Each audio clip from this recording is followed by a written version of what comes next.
Crystal field theory के पहले point समझिए। क्या कहती है crystal field theory? Crystal field theory कहती है कि जो कोऑर्डिनेशन कंपाउंड्स हैं, कोऑर्डिनेशन कंपाउंड्स में जो मेटल होता है, मेटल सेंटर पे मेटल आयन, जो मेटल आयन है सेंटर पे, ये मेटल आयन जो सेंटर पे होता है, प्लीज इसे क्या बोले, ये पॉजिटिव चार्ज होता है। इसको क्या बोला इसने? इसको पॉजिटिव चार्ज बोला है। मेटल आयन को पॉजिटिव चार्ज बोला है। और जो लिगेंड्स होते हैं, जो आपके पास लिगेंड्स होते हैं, लिगेंड्स को कहा है नेगेटिव चार्ज। लिगेंड्स को क्या बोला है? Negative charge. Crystal field theory metal को पॉजिटिव आयन मानती है, पॉजिटिव आयन मानती है, और लिगेंड्स को नेगेटिव आयन मानती है, नेगेटिव चार्ज मानती है। और मेटल आयन और लिगेंड के बीच में जैसे कंपाउंड ले लिया आपने Cu NH3 और 2+ ये कंपाउंड ले लिया, जिसमें कॉपर आपका पॉजिटिव चार्ज हो गया और लिगेंड्स आपके क्या हो गए? नेगेटिव चार्ज हो गए। और जो लिगेंड सेंट्रल मेटल एटम से जुड़ा है, ये अट्रैक्शन की वजह से जुड़ा हुआ है, क्योंकि लिगेंड कैसे चार्ज हो गए और मेटल कैसा हो गया? पॉजिटिव। तो इनके बीच में इलेक्ट्रोस्टैटिक फोर्स ऑफ अट्रैक्शन है, जिसकी वजह से ये आपस में क्या करेंगे? जुड़ेंगे। बैलेंस बॉन्ड थ्योरी क्या बोलती है कि इनके बीच में कैसा बॉन्ड है? कोऑर्डिनेट बॉन्ड है। Crystal field theory coordinate bond की बात ही नहीं करती। ये कहती है कोऑर्डिनेट बॉन्ड नहीं है बल्कि अट्रैक्शन है। लिगेंड और सेंट्रल मेटल एटम के बीच में अट्रैक्शन है। जैसे नेगेटिव पॉजिटिव चार्ज के बीच में अट्रैक्शन होता है, वैसे इनके बीच में अट्रैक्शन है, जिससे पॉजिटिव चार्ज आपका सेंट्रल मेटल एटम है और नेगेटिव चार्ज आपके लिगेंड, और इसकी वजह से आपस में क्या है? जुड़े हुए हैं। आया समझ में? अगली बात आती है कि जो लिगेंड्स होते हैं वो जब सेंट्रल मेटल एटम की तरफ अप्रोच करते हैं, अट्रैक्ट करने होने की कोशिश करते हैं पॉजिटिव चार्ज आयन की तरफ, तो लिगेंड कैसे अप्रोच करते हैं? कैसे सेंट्रल मेटल आयन की तरफ वो अप्रोच करते हैं? तो हमारे पास अगर मैं बात करूं ऑक्टाहेड्रल कंपाउंड्स, ऑक्टाहेड्रल कंपाउंड्स की बात करूं, जिनमें आपके टोटल 6 कोऑर्डिनेट बॉन्ड बनते हैं। कितने कोऑर्डिनेट बॉन्ड बनते हैं? 6। अगर लिगेंड मोनोडेंटेड हो, यानी कि सिंगल एक कोऑर्डिनेट बॉन्ड बनाने वाला लिगेंड हो, तो कितने लिगेंड आएंगे? 6। तो 6 अगर ऑक्टाहेड्रल कंपाउंड्स हैं तो लिगेंड सेंट्रल मेटल आयन की तरफ कैसे अप्रोच करते हैं? Along the axis.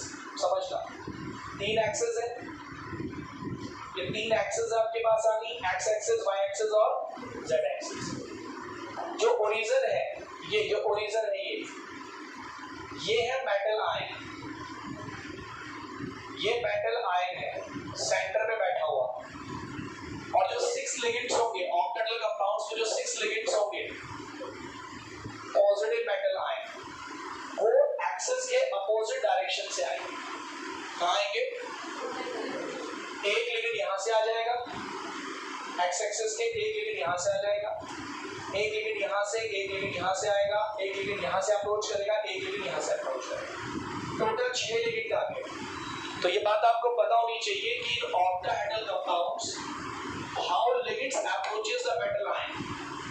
तो आप इसको कैसे बताएंगे कि ऑक्टाहेड्रल कंपाउंड्स में आप ऐसे इमेजिन करो कि 3 एक्सिस के बीच का जो ओरिजिन है, वहां पर कौन प्रेजेंट होगा?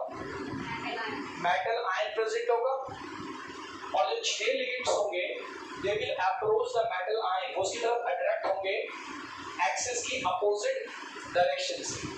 ये एक्स एक्सिस है पूरा, इधर से भी लिगेंड आएगा, इधर से भी आएगा। अरे समझ पा रहे हैं क्या? इधर से लिगेंड आएगा, इधर से आएगा, इधर से आएगा, इधर से आएगा। इस तरीके से ये अप्रोच करेंगे। Got it? अरे बोलो, अरे आया समझ में? अगर कंपाउंड आपका टेट्राहेड्रल हुआ, तो ये 2 हमारे सिलेबस में इसमें टेट्राहेड्रल है। अगर कंपाउंड टेट्राहेड्रल हुआ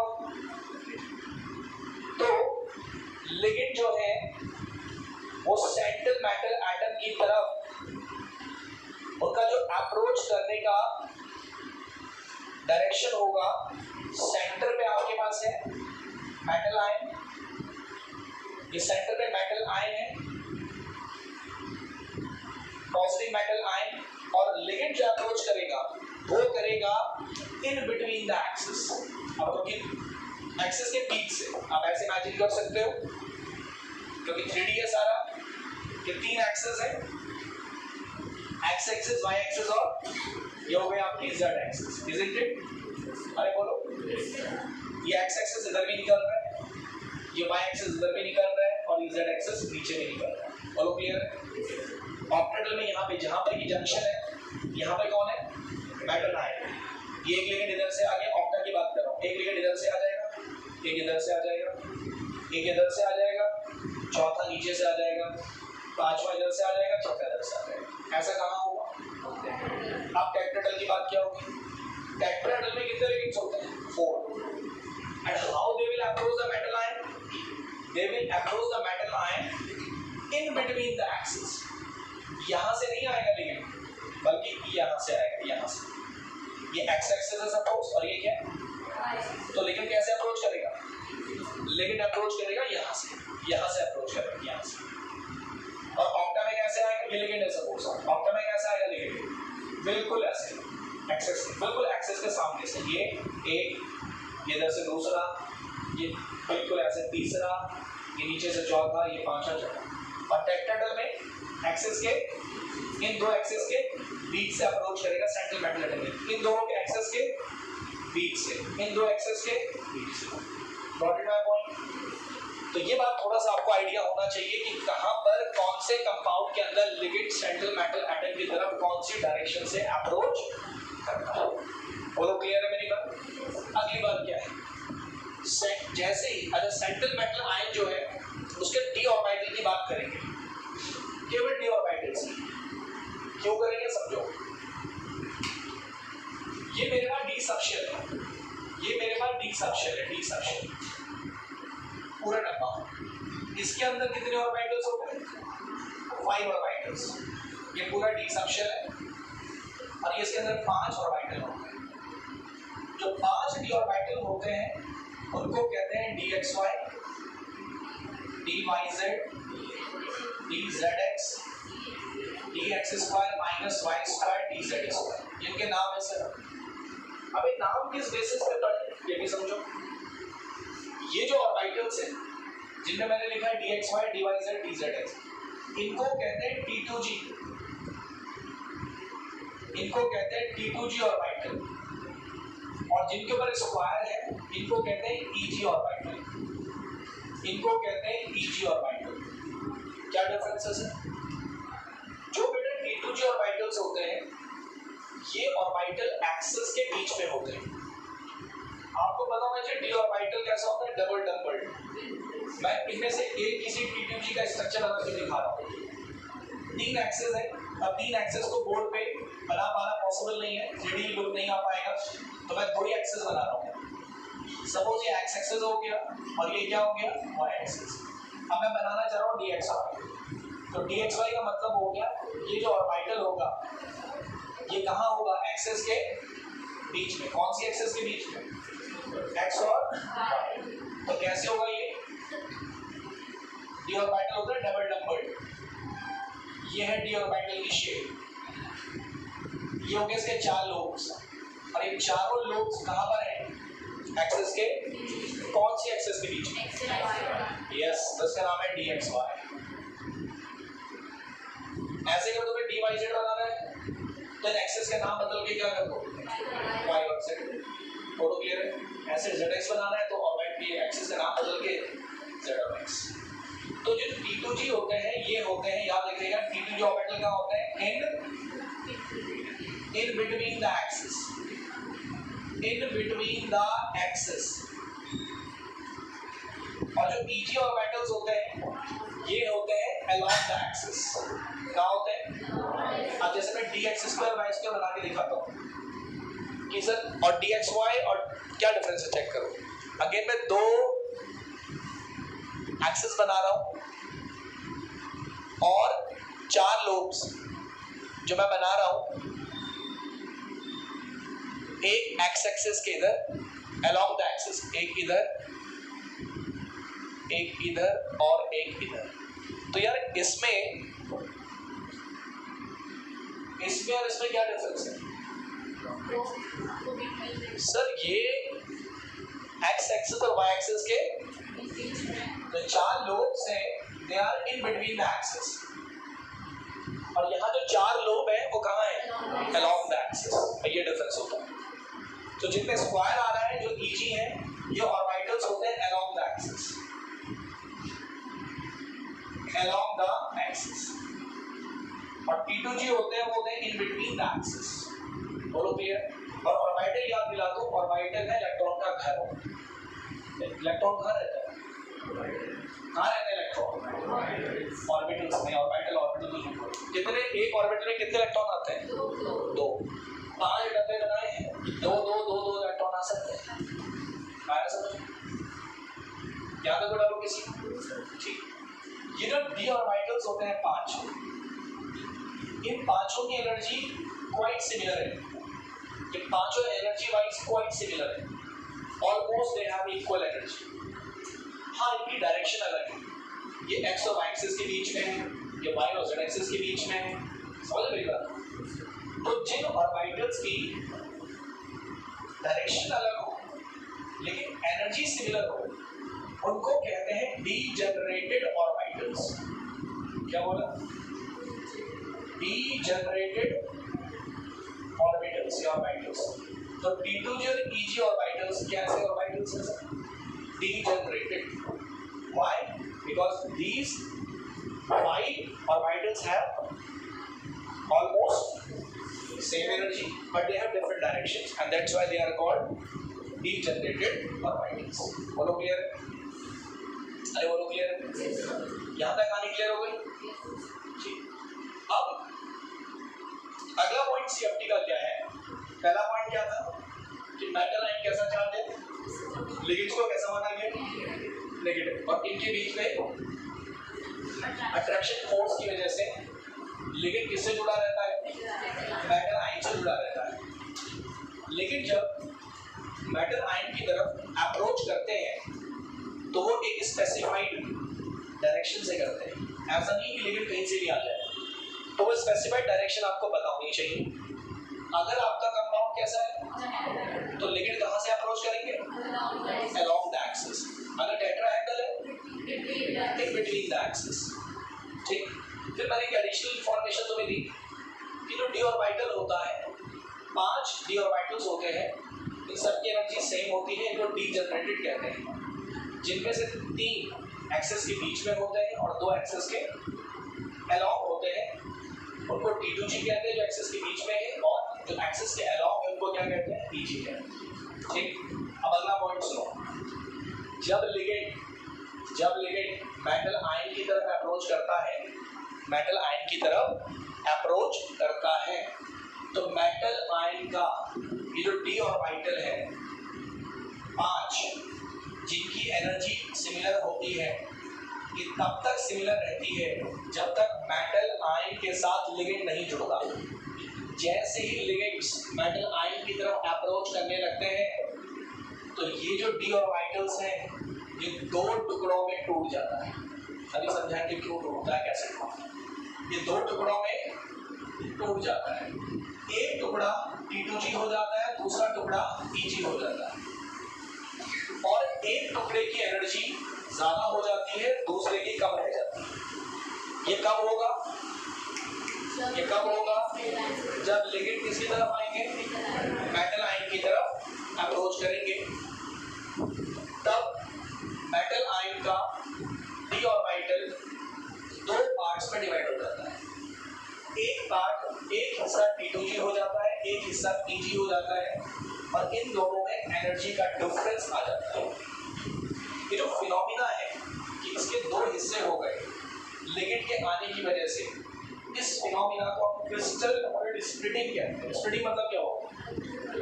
टूट जाना। तो स्प्लिटिंग हो गई। किसकी स्प्लिटिंग हो गई? डी ऑर्बिटल्स की।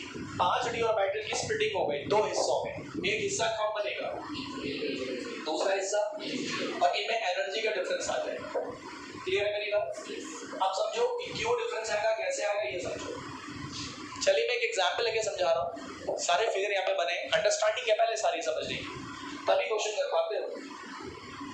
सपोज मैं बेटा यहाँ पे कंपाउंड ले रहा हूँ CrH2O6 और इसकी पावर 3+। इसकी बात करते हैं, क्रोमियम का ऑक्सीडेशन नंबर निकाल लो। तो क्रोमियम का ऑक्सीडेशन नंबर यहाँ पे कितना आएगा बेटे? 3। यानी कि यहाँ पे जो तुम्हें क्रोमियम दिखाई दे रहा है उसके ऊपर कितना चार्ज है? +3 चार्ज। क्रोमियम यहाँ पे +3 है, बोलो क्लियर है? अरे बोलो क्लियर है? और लिगेंड कौन है? H2O। कितने हैं? 6। अब ये 6 लिगेंड किसकी तरफ आएंगे? Cr की तरफ आएंगे। कहाँ से आएंगे? ऑक्टेटल कंपाउंड है, कहाँ से आएंगे? along the axis आएंगे, along the axis आएंगे, और आएंगे नहीं आएंगे? ठीक। अब जरा क्रोमियम की कॉन्फ़िगरेशन कर लो पहले। क्रोमियम का कॉन्फ़िगरेशन होता है आर्गन 18 4s1 3d5। अरे 4s2 3d4 होना चाहिए था, लेकिन आपको पता है क्रोमियम का कॉन्फ़िगरेशन कैसा होता है? एक्सेप्शनल, एक इलेक्ट्रॉन कहाँ ट्रांसफर हो जाता है? पता है कि नहीं पता है? 4s2 3d4 नहीं होता, होना ऐसी चाहिए था 18 2 20 और 4 24, लेकिन एक इलेक्ट्रॉन ऐसे ट्रांसफर करके डी में चला जाएगा, उसको क्या करने के लिए? हाफ फिल करने के लिए। D5 का मतलब होता है हाफ फिल। ये क्रोमियम का कॉन्फ़िगरेशन आ गया, लेकिन यहाँ क्रोमियम नहीं है, बल्कि क्रोमियम क्या है? +3। तो क्रोमियम +3 बताओ कितना कॉन्फ़िगरेशन होगा? Argon 18 4s0 3d। अब जरा चेक करो डी में कितने इलेक्ट्रॉन? 3 इलेक्ट्रॉन। कभी डी में 3 इलेक्ट्रॉन होंगे, कभी 4 भी होंगे, कभी 5 भी होंगे। जो मैंने केस लिया उसमें कितने हैं?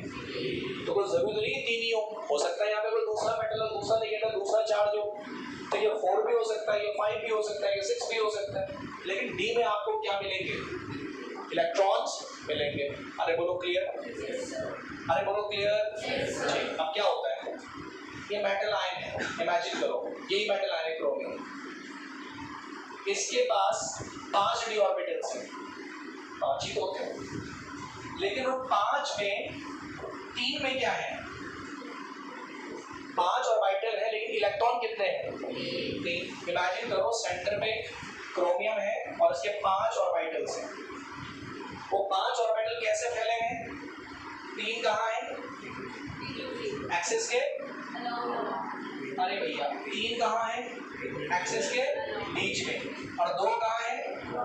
अलोंग। सेंटर पे क्रोमियम है, इसके 5 ऑर्बिटल्स हैं डी, ये डी, ये 5 ऑर्बिटल्स।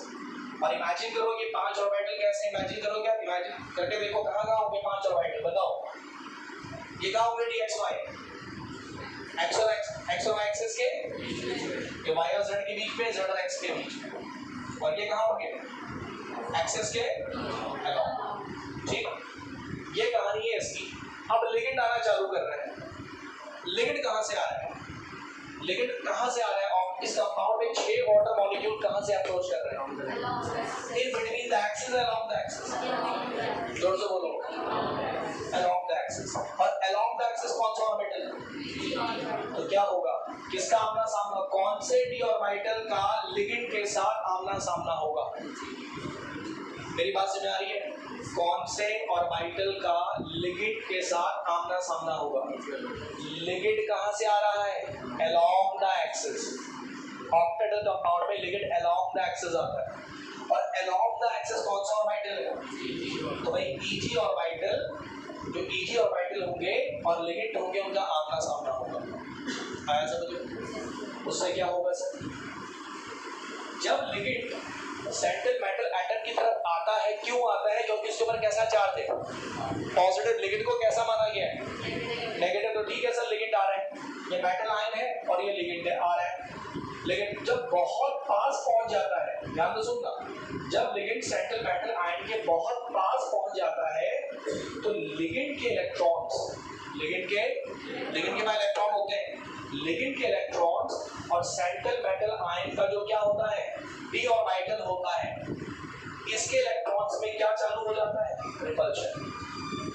सुनाई दे रहा है क्या बोल रहा हूँ? यानी कि मेटल आयन और लिगेंड के बीच में अट्रैक्शन भी है और रिपल्शन भी है। ये सेंट्रल मेटल आयन है और ये लिगेंड है, अप्रोच कर रहा है अट्रैक्शन होने के लिए, लेकिन जब ये बहुत पास पहुंच जाएगा तो फिर इन्हें रिपल्शन हो जाएगा। रिपल्शन कैसे होगा सर? सेंट्रल मेटल आयन के डी ऑर्बिटल में जो क्या होंगे इलेक्ट्रॉन्स, उन इलेक्ट्रॉन्स का और जो लिगेंड के पास इलेक्ट्रॉन्स है, लिगेंड के पास जो इलेक्ट्रॉन होता है उनमें आपस में क्या होगा? रिपल्शन होगा। अरे आया समझ में? किस किस का रिपल्शन होगा? लिगेंड्स के पास जो इलेक्ट्रॉन है और सेंट्रल मेटल आयन के जो डी ऑर्बिटल में क्या है इलेक्ट्रॉन्स, उनके बीच में क्या होगा? रिपल्शन। रिपल्शन होने से हमेशा एनर्जी बढ़ती है, हमेशा एनर्जी बढ़ जाती है, ठीक, हमेशा एनर्जी बढ़ जाती है। आप जरा समझना ध्यान से सर, जब आप ऑक्टेटल कंपाउंड की बात कर रहे हैं तो आपने कहा लिगेंड अलोंग द एक्सिस आएंगे, ठीक है सर, आ गए। जब लिगेंड अलोंग द एक्सिस आएंगे तो उनका सामना कौन से ऑर्बिटल से होगा? ईजी से, क्योंकि वो भी कहाँ है? अलोंग द एक्सिस है। अरे है कि नहीं है? लिगेंड के अलोंग द एक्सिस आ रहे हैं और ये वाला ईजी ऑर्बिटल है वो भी अलोंग द एक्सिस है, तो दोनों आमने सामने आएंगे, ये डी ऑर्बिटल और ये लिगेंड। तो इसके इलेक्ट्रॉन, ये लिगेंड के इलेक्ट्रॉन और ये किसके इलेक्ट्रॉन? ईजी ऑर्बिटल के इलेक्ट्रॉन, इनमें क्या होगा? रिपल्शन होगा। तो रिपल्शन से क्या होती है? तो कौन से ऑर्बिटल की एनर्जी बढ़ जाएगी? ईजी, ईजी की एनर्जी बढ़ जाएगी। क्यों? क्योंकि ईजी और लिगेंड का रिपल्शन ज्यादा हुआ है। क्यों ज्यादा हुआ है? क्योंकि जब लिगेंड आया तो लिगेंड के सामने कौन सा ऑर्बिटल आया? ईजी। क्यों आया ईजी? क्योंकि लिगेंड कहाँ से आता है? अलोंग द एक्सिस आता है, अलोंग द एक्सिस आता है, ठीक है। और ईजी भी कहाँ है? Along the axis. तो दोनों ही एक ही डायरेक्शन में है, तो ये अलोंग द एक्सिस, इधर से लिगेंड आ रहा है, ये ऑर्बिटल, तो इनके बीच में जो इसका इलेक्ट्रॉन है लिगेंड का और जो ऑर्बिटल का इलेक्ट्रॉन है, इनमें रिपल्शन होगा, जिससे ईजी की एनर्जी क्या हो जाएगी? बढ़ जाएगी। किसकी तुलना में? T2G की तुलना में ईजी की एनर्जी बढ़ जाएगी। तो ये दो टुकड़ों में बढ़ती जाएगी, ईजी की एनर्जी क्या होगी और T2G क्या रहेगा? कम पे रहेगा। दो टुकड़े हो गए। क्रिस्टल फिट स्प्लिटिंग आया। अब टेट्राहेड्रल की बात करो। टेट्राहेड्रल कॉम्प्लेक्सेस में लिगेंड का सामना कौन से डी ऑर्बिटल से होगा? जब अगर कंपाउंड टेट्राहेड्रल है तो लिगेंड कहाँ से अप्रोच करते हैं? इन बिटवीन द एक्सिस। अरे करते हैं। और इन बिटवीन द एक्सिस कौन सा ऑर्बिटल है? T2G। तो अब अगर कंपाउंड टेट्राहेड्रल है तो अब आमना सामना किसका होगा? T2G और लिगेंड से। तो रिपल्शन भी किसमें ज्यादा होगा? T2G और लिगेंड से। तो इस बार किसकी एनर्जी बढ़ जाएगी? T2G की एनर्जी बढ़ जाएगी, Eg नीचे रह जाएगी। तो अभी भी क्या हो गया? दो टुकड़े हो गए। और इन टुकड़ों का होना जो फिनोमिना है ये क्या कहला रहा है? Crystal fit splitting. आ गया समझ में? अरे पक्का आ गया? यही आपने लिखा हुआ है, पढ़ के देखो। यही आपने लिखा हुआ, पढ़ के देखिए। सर ये हमने ऑक्टेटल कॉम्प्लेक्सेस में मैंने दिखाई है क्रिस्टल फिट स्प्लिटिंग। क्या दिखाई है आपने? क्रिस्टल फिट स्प्लिटिंग दिखाई है। अब इसको समझो क्या है। वैसे ऑलरेडी मैं समझा चुका हूँ, फिर भी सर ये है एनर्जी, ऊपर की तरफ एक्सेस में एनर्जी। ये है सेंट्रल मेटल एटम के 5 डी ऑर्बिटल। क्या है सेंट्रल मेटल एटम के? T2G और Eg। लिगेंड जब अप्रोच करेंगे सेंट्रल मेटल आयन की तरफ तो पांचों की एनर्जी बढ़ती है, एवरेज इन पांचों की एनर्जी बढ़ती है। वो बात अलग है, एक की ज्यादा एक की कम, लेकिन पहले से पांचों की एनर्जी बढ़ जाएगी। तो देखो पांचों की एनर्जी क्या हो गई? एवरेज इन पांचों की एनर्जी बढ़ गई, पहले से ज्यादा हो गई, जितनी पहली थी उससे ज्यादा हो गई पांचों की। लेकिन एग्जैक्टली लिगेंड ऑक्टेटल कंपाउंड में क्योंकि अलोंग द एक्सिस आ रहा है तो अलोंग द एक्सिस वाले ऑर्बिटल्स की एनर्जी ज्यादा बढ़ेगी। और किसकी एनर्जी ज्यादा बढ़ेगी? तो देखो Eg को मैंने ऊपर कर दिया, और T2G उसके कंपैरेटिवली नीचे रहेगी। Eg की एनर्जी बढ़ गई और ये T2G नीचे रह गया। Eg ऊपर क्यों गया? क्योंकि लिगेंड कहाँ से आया और ये Eg भी कहाँ होता है, तो रिपल्शन किसके बीच में ज्यादा होगा? Eg ऑर्बिटल के इलेक्ट्रॉन और लिगेंड के इलेक्ट्रॉन के बीच में रिपल्शन ज्यादा होगा। रिपल्शन इसमें भी होगा, T2G में भी होगा, लेकिन उतना नहीं, तो एनर्जी उसके तुलना में कम रह जाएगी और ये एनर्जी ज्यादा हो जाएगी। ये जो गैप है, ये जो गैप बना ऑर्बिटल्स के बीच में, इसको कहते हैं crystal field splitting energy, CFSC, जिसका सिंबल होता है डेल्टा O। O का मतलब है ऑक्टाहेड्रल।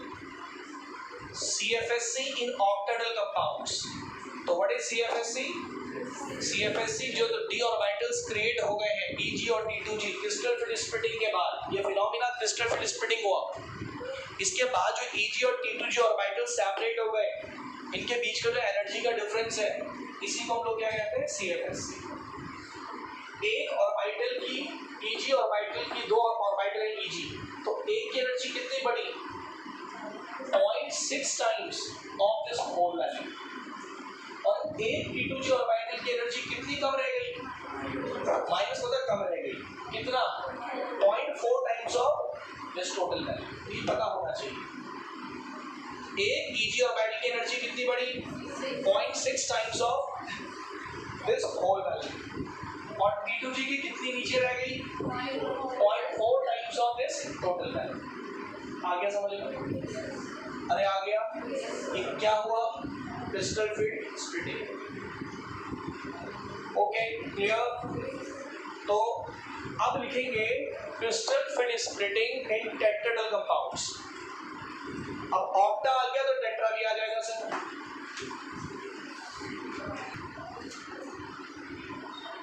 Okay clear? आप किसकी बात कर रहे हो? टेट्राहेड्रल में लिगेंड कहां से अप्रोच करते हैं? इन बिटवीन द एक्सिस। तो सीधा सीधा रिपल्शन किसके साथ होगा? लिगेंड्स के इलेक्ट्रॉन का रिपल्शन सीधा सीधा कौन से डी ऑर्बिटल के साथ होगा? T2G। तो T2G की एनर्जी इस बार ज्यादा हो जाएगी, Eg की कम। तो डायग्राम इसका उल्टा हो जाएगा, इस बार T2G ऊपर चला जाएगा और Eg नीचे रह जाएगा। पहला डिफरेंस समझ आया? T2G ऊपर क्यों जाएगा इस समय? टेट्राहेड्रल में T2G ऊपर क्यों जाएगा? क्योंकि टेट्राहेड्रल में ligands around the in between the axis आते हैं और T2G भी इन बिटवीन द एक्सिस होते हैं, तो उनके बीच में सीधा सीधा रिपल्शन होने की वजह से एनर्जी उनका ज्यादा बढ़ जाता है। पहला डिफरेंस। दूसरा डिफरेंस, ये CFSC जो तुम बनाओगे ये थोड़ा कम बनाओगे, ये गैप थोड़ा कम होगा। क्यों? क्योंकि यहाँ पर ऑक्टाहेड्रल में कितने लिगेंड अप्रोच करते हैं? 6 लिगेंड अप्रोच करते हैं, तो 6 के बीच में रिपल्शन होगा। यहाँ पे कितने लिगेंड्स होते हैं? 4, तो रिपल्शन कम होगा, तो एनर्जी कम बढ़ेगी। तो सेम डायग्राम उल्टा कर दो, गैप थोड़ा कम होगा। बोलो आ गया? ये आ गया बेटा टेट्राहेड्रल में crystal field splitting in tetrahedral आ गया। इसका जस्ट अपोजिट, टेट्राहेड्रल में T2G ऑर्बिटल की एनर्जी ज्यादा हो जाता है, ज्यादा रिपल्शन की वजह से ligand in between the axis आते हैं और इन between the axis T2G orbital होता है, इसलिए रिपल्शन ज्यादा T2G ऑर्बिटल के इलेक्ट्रॉन्स को फील होता है और ज्यादा रिपल्शन की वजह से उनका एनर्जी ज्यादा बढ़ जाता है, Eg का कम रह जाता है। इनके बीच का एनर्जी डिफरेंस भी CFSC कहलाता है, लेकिन इस बार उसका सिंबल क्या होगा? Delta T। D stand for, O stand for, ये गैप थोड़ा ज्यादा, वो गैप थोड़ा कम। अब देखो बहुत बेहतरीन क्वेश्चन, इन दोनों के CFSC में क्या रिलेशन है? इन दोनों के, तो भाई साहब सुनिएगा, टेट्राहेड्रल का CFSC जो होता है ये 4/9 टाइम्स होता है ऑक्टाहेड्रल CFSC के। 4/9 टाइम्स होता है ऑक्टाहेड्रल के CFSC के। इसके ऊपर बेस्ड PYQ क्वेश्चन आया हुआ है बोर्ड एग्जाम में, अभी हम भी करेंगे। ठीक है, एक वैल्यू याद होनी चाहिए। क्या आपको क्वेश्चन दिख रहा है? ये CFSC, ध्यान देना, if CFSC of COF63 negative is 18,000, Find CFSC of COF4 minus 1 is, ये आपका PYQ क्वेश्चन, ठीक है। आप जरा देखो कितना आसान है, दिखने में मुश्किल बहुत आसान। क्या बोला? 8000, यस, बहुत सही, सिंपल आंसर। भाई कितने लिगेंड है? तो पहला वाला कंपाउंड कैसा है? ऑक्टाहेड्रल, 6 लिगेंड है। तो इस यानी कि हमें डेल्टा ओ दे रखा है कितना? 18,000, ठीक है। और इसमें कितने लिगेंड है? 4। तो ये कैसा हो गया? टेट्राहेड्रल, यानी कि हमें डेल्टा टी चाहिए। खत्म तो हो गया क्वेश्चन। या तुम्हें डेल्टा और डेल्टा टी की रिलेशन नहीं पता? ये रिलेशन अरे आ गया। Delta T is 4/9 of delta O, 4/9 of 18,000। Solve कर लो बेटा, 8,000 आ गया। अब इससे सम क्या होगा? सिंपल सा आया। ये जो आपका CFSC का यूनिट है सेंटीमीटर इनवर्स,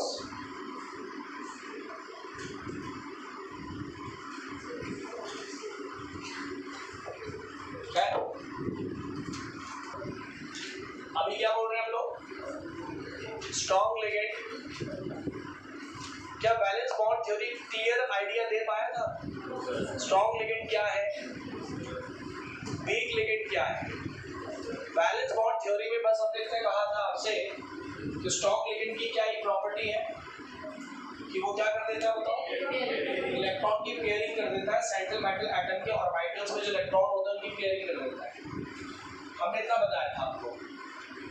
लेकिन एक्चुअल में स्ट्रॉन्ग लिगेंड और वीक लिगेंड क्या है, किस बेसिस पे हम लिगेंड को स्ट्रॉन्ग और वीक बोलेंगे, वो हमें CFT ने बताया।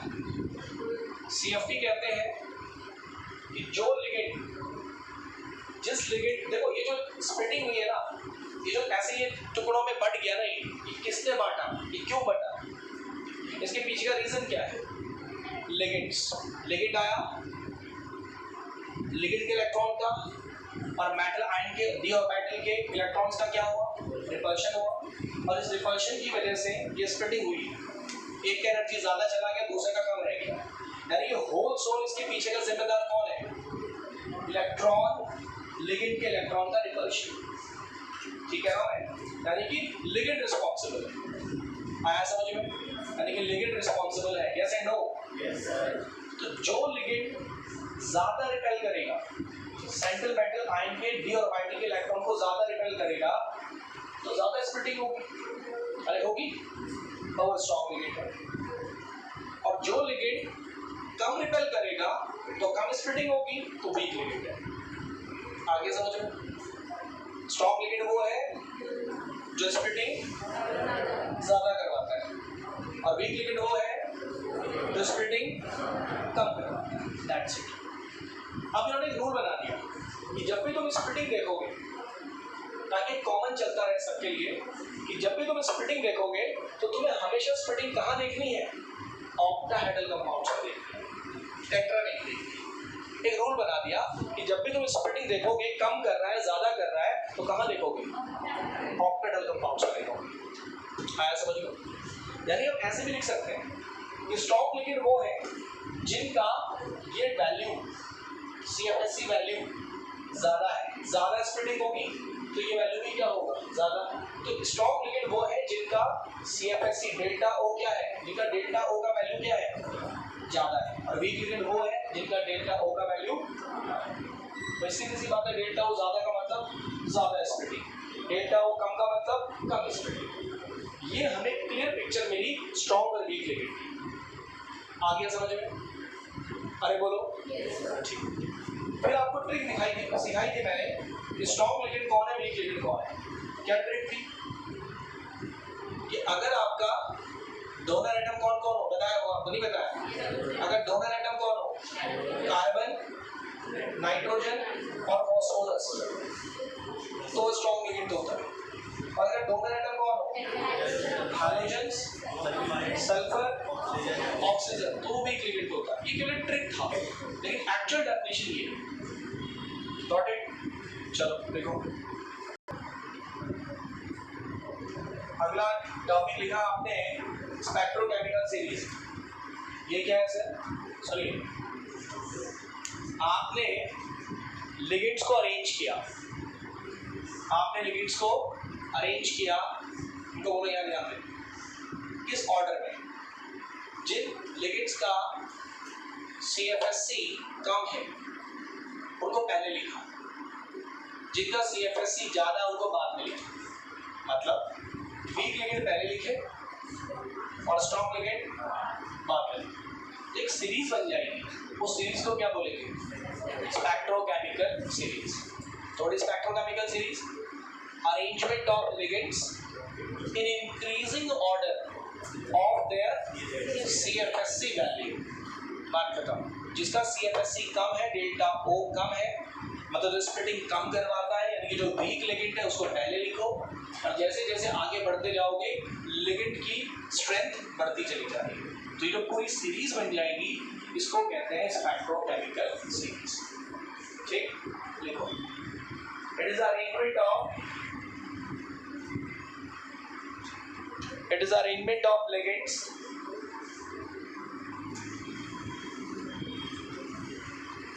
It is arrangement of ligands in increasing order of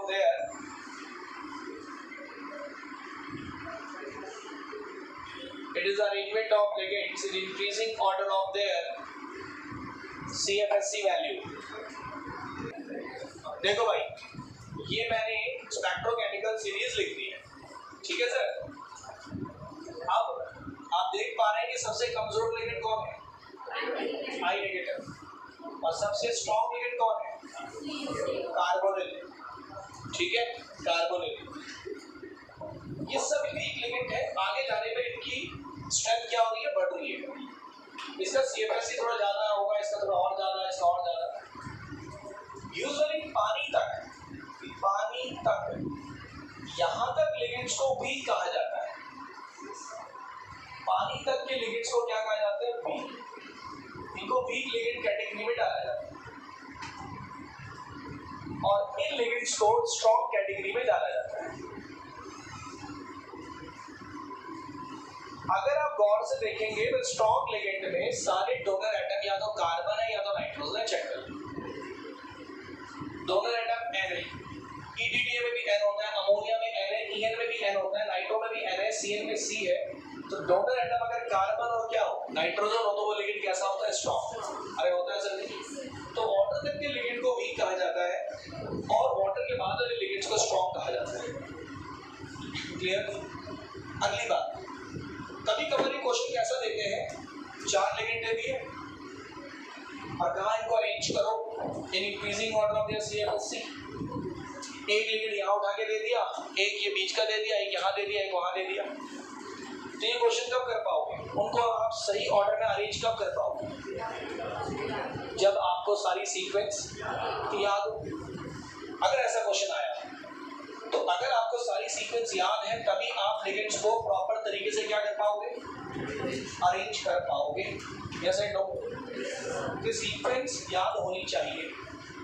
तो इसको याद करने का निमोनिक लिख लीजिए कि इसको याद कैसे किया जाएगा। 1-2 बार करेंगे याद हो जाएगा, पूरी सीरीज आपको याद हो जाएगी। तो इससे ये फायदा होगा कि मैं बिल्कुल ऑर्डर पता है कि भाई स्ट्रॉन्ग तो ये भी है, स्ट्रॉन्ग ये भी है, बट ये ज्यादा स्ट्रॉन्ग है। समझ रहे बात? तो इसका निमोनिक है आई बहार। क्या देखते हो सब लोग? पहले आई बहार, सनी SCN, ये होगा थायोसाइनेटो। अगर आप लिगेंड्स के नाम पे जाएंगे, पूरी मैंने टेबल बनवा रखी है लिगेंड्स का क्या नाम होता है। तो आई बहार, सनी क्लास से फरार।